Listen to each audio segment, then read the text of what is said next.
എന്തൊരു ഗതികേടാണ് കോൺഗ്രസ് ഇപ്പോൾ കാണിക്കുന്നത്. എങ്ങനെയും കക്കുക, എങ്ങനെയെങ്കിലും മുക്കുക, ഈ ഒരു നിലപാടല്ലേ കോൺഗ്രസ് സ്വീകരിക്കുന്നത്. ഒരാഴ്ച മുമ്പാണ് തിരുവനന്തപുരം കോർപ്പറേഷനുമായി ബന്ധപ്പെട്ടൊരു വാർത്ത നിങ്ങളുടെ ശ്രദ്ധയിൽപ്പെട്ടത്. തിരുവനന്തപുരം കോർപ്പറേഷനിലെ ആ പരിധിയിലും പുറത്തും വരുന്ന 11 ആളുകളെ ഒരുമിച്ച് വിജിലൻസ് അറസ്റ്റ് ചെയ്തു. പട്ടികജാതി പട്ടിക വികസന അതുമായി ബന്ധപ്പെട്ട് അവരുടെ വികസനവുമായി ബന്ധപ്പെട്ടും പിന്നോക്ക വിഭാഗങ്ങളുടെ വികസനവുമായും ബന്ധപ്പെട്ട 2021 മുതൽ 2023 വരെയുള്ള പ്രോജക്റ്റുകൾ, ആ പ്രോജക്റ്റുകളിൽ ഇവർക്ക് നൽകേണ്ട സബ്സിഡി തുക 3 ലക്ഷം രൂപ വരെ വരുന്ന സബ്സിഡി തുക കോൺഗ്രസിന്റെ ആളുകളും BJPയുടെ ആളുകളും കൂടി ചേർന്ന് അടിച്ചുമാറ്റി വേറെ പേരുകളിൽ അടിച്ചുമാറ്റി കൊണ്ടുപോയി. ഇതിൽ പ്രധാനപ്പെട്ട കോൺഗ്രസിന്റെ നേതാക്കന്മാരുണ്ട്. ഇപ്പോ കുന്നുകുഴിയിലെ കൗൺസിലറായിരുന്ന കോൺഗ്രസിന്റെ നേതാവ്, ആ കുന്നുകുഴി കൗൺസിലറായിരുന്ന കോൺഗ്രസിന്റെ നേതാവിന്റെ മകളുടെ അക്കൗണ്ടിൽ 14 ലക്ഷം രൂപയാണ് കിട്ടിയത്. 14 ലക്ഷം രൂപ. ഒരു അനിരുദ്ധൻ എന്ന് പറഞ്ഞ് തിരുവല്ലത്തുള്ള ദളിത് കോൺഗ്രസിന്റെ അദ്ദേഹത്തിന്റെ ഭാര്യയുടെ അക്കൗണ്ടിൽ 13 ലക്ഷം രൂപയാണ് ലഭ്യമായത്.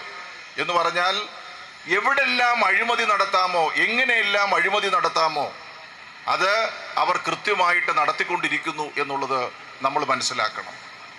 അതെവിടെയെന്നില്ല, എങ്ങനെയും പണമുണ്ടാക്കുക എന്നുള്ളതാണ് കോൺഗ്രസിന്റെ ലക്ഷ്യം. ആ ലക്ഷ്യം നിറവേറ്റാൻ വേണ്ടിയിട്ടാണ് കോൺഗ്രസ് ഇപ്പോൾ പരിശ്രമിച്ചുകൊണ്ടിരിക്കുന്നത്.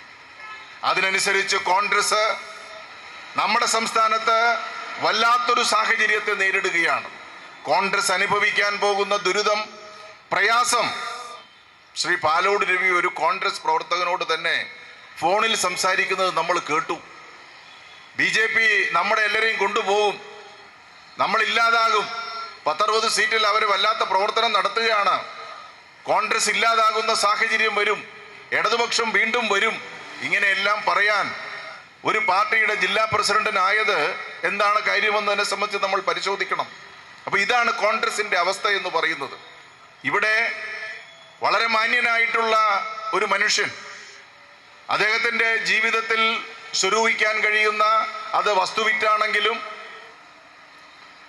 ഭാര്യയുടെ റിട്ടയർമെന്റ് ആനുകൂല്യമാണെങ്കിലും കിട്ടാവുന്നത് മുഴുവൻ ശേഖരിച്ച് അദ്ദേഹത്തിന് ഇരിക്കാനും നിൽക്കാനും സമ്മതിക്കാതെ കോൺഗ്രസിന്റെ തന്നെ നേതാക്കന്മാരുടെ വലിയ സമ്മർദ്ദത്തിന് വിധേയമായി ഈ ബാങ്കിൽ കൊണ്ടുപോയി നിക്ഷേപിക്കുന്ന സാഹചര്യമാണ് വന്നത്. ആ നിക്ഷേപിച്ച തുകയാണ് ഇപ്പോൾ നഷ്ടപ്പെട്ടിരിക്കുന്നത്. ഒരു സമൂഹം എങ്ങനെയാണ് ഈ വിഷയങ്ങളെ കാണുന്നത്? ഇപ്പൊ ഇവിടെ തന്നെ പ്രമോഷ് സൂചിപ്പിച്ചല്ലോ, ഈ ഒരു ചെറിയ ഏരിയക്കകത്ത് കോൺഗ്രസിന്റെ നേതാക്കന്മാരുടെ പേരിലുള്ള കുറെ സംഘങ്ങളുണ്ട്. പല പേരുകളിലാണ് സംഘം. ചിലത് മാർക്കറ്റിംഗ് സംഘം, ചിലത് വെൽഫെയർ സംഘം, ചിലത് മുനിസിപ്പൽ പിന്നെ എന്നെല്ലാം പറഞ്ഞിട്ട് കുറെ സംഘങ്ങൾ, ഇങ്ങനെ കുറെ സംഘങ്ങൾ ഉണ്ടാക്കിയിരിക്കുകയാണ്.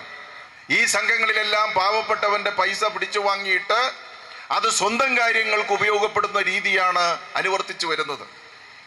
ഇടതുപക്ഷ ജനാധിപത്യ മുന്നണി ഭരിക്കുന്ന സംഘങ്ങൾ ഇവിടെ ആനാട് ബാങ്കിനെ കുറിച്ച് പറഞ്ഞു. 200 കോടി രൂപയുടെ ആസ്തികൾ, 200 കോടിയിലധികം രൂപയുടെ ആസ്തിയുള്ളൊരു ബാങ്കാണ്.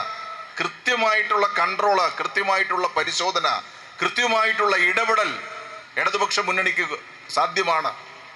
പ്രത്യേകിച്ചും communist party of India, Marxist ഇക്കാര്യത്തിൽ സസൂക്ഷ്മം കാര്യങ്ങളെ സംബന്ധിച്ച് പരിശോധിക്കുന്നു. അങ്ങനെ പരിശോധിക്കുന്നത് കൊണ്ടാണ് ഈ കേരളത്തിലെ സഹകരണ പ്രസ്ഥാനം ഏറ്റവും കൂടുതൽ അതിന്റെ തലപ്പത്തിരിക്കുന്ന ഇടതുപക്ഷ മുന്നണിയുടെ ഭാഗമായിട്ട് നിലനിൽക്കുന്നത് എന്നുള്ളത് നമ്മൾ കാണണം. രാജ്യത്താകെ സഹകരണ പ്രസ്ഥാനങ്ങൾക്ക് നേതൃത്വം നൽകുന്നത് കേരളമാണ്. രാജ്യത്താകെയുള്ള സഹകരണ സ്ഥാപനങ്ങളുടെ ഡെപ്പോസിറ്റുകളിൽ ഏതാണ്ട് 80% ഡെപ്പോസിറ്റ് ഈ കൊച്ചു കേരളത്തിന്റെ ഡെപ്പോസിറ്റാണ്. എന്ന് പറഞ്ഞാൽ ഈ മേഖലയെ തീർത്തും ജനകീയവൽക്കരിക്കാനും ജനങ്ങളോടൊപ്പം ചേർത്ത് പിടിക്കാനും കമ്മ്യൂണിസ്റ്റ് പാർട്ടിക്ക് സാധിക്കുന്നു, ഇടതുപക്ഷത്തിന് സാധിക്കുന്നു എന്നുള്ളതാണ് നാം കാണേണ്ടത്. 2 ലക്ഷം കോടി രൂപയാണ് സഹകരണ സ്ഥാപനങ്ങൾ ഇപ്പോ കേരള ബാങ്കുമായി ബന്ധപ്പെട്ട് നിക്ഷേപിച്ചിരിക്കുന്നത്. അതിനാവശ്യമായിട്ടുള്ള സാഹചര്യം, സൗകര്യം ഇന്ന് നമുക്കുണ്ട് എന്നുള്ളത് നമ്മൾ മനസ്സിലാക്കണം. കേരളത്തിലെ സഹകരണ പ്രസ്ഥാനം ഇന്ത്യക്ക് മാതൃകയാണ്. എന്തുകൊണ്ടാണ്? ഉപ്പ് തൊട്ട് കർപ്പൂരം വരെയുള്ള സാധനങ്ങൾ ഇടപെടാനും അതിലെ പ്രവർത്തനങ്ങളിൽ ഏർപ്പെടാനും ഇന്ന് സഹകരണ സ്ഥാപനങ്ങൾക്ക് സാധിക്കുന്നുണ്ട്. ഇവിടെ മെഡിക്കൽ കോളേജ് സഹകരണ സ്ഥാപനം നടത്തിയിരുന്നു, നേരിട്ട് മെഡിക്കൽ കോളേജ് നടത്തിയിരുന്നു. ഇവിടെ എഞ്ചിനീയറിംഗ് കോളേജുകൾ സഹകരണ സ്ഥാപനം നടത്തുകയാണ്. ഇപ്പോ നിരവധിയായിട്ടുള്ള വലിയ ആശുപത്രികൾ ഈ സഹകരണ സ്ഥാപനത്തിന്റെ കീഴിലുണ്ട്. നിരവധിയായിട്ടുള്ള സഹകരണ സ്ഥാപനങ്ങളുടെ കീഴിൽ നിരവധി ആശുപത്രികൾ പ്രവർത്തിക്കുകയാണ്. അതുപോലെ നിരവധി വ്യവസായങ്ങൾ സഹകരണ സ്ഥാപനങ്ങളുടെ കീഴിലുണ്ട്. ഏറ്റവും നന്നായി നമ്മുടെ നാട്ടിൽ സഹകരണ പ്രസ്ഥാനം പ്രവർത്തിക്കുകയാണ്. ഗവൺമെന്റിന് ആവശ്യമുള്ള സന്ദർഭങ്ങളിലെല്ലാം ഒരു പണം നൽകാൻ, പണം കൊടുത്ത് സഹായിക്കാൻ ഈ സഹകരണ സ്ഥാപനങ്ങൾക്കാകുന്നുണ്ട്. അതെല്ലാം വെച്ച് നോക്കുമ്പോൾ കേരളത്തിലെ പൊതുവായ ജനങ്ങളുടെ നാഡീമിടിപ്പ് യഥാർത്ഥത്തിൽ നമ്മുടെ സഹകരണ പ്രസ്ഥാനവുമായി ചേർന്ന് നിൽക്കുന്നു എന്നുള്ളത് കാണണം. അതിനെ ഇല്ലാതാക്കാൻ BJP വലിയ പരിശ്രമം നടത്തി.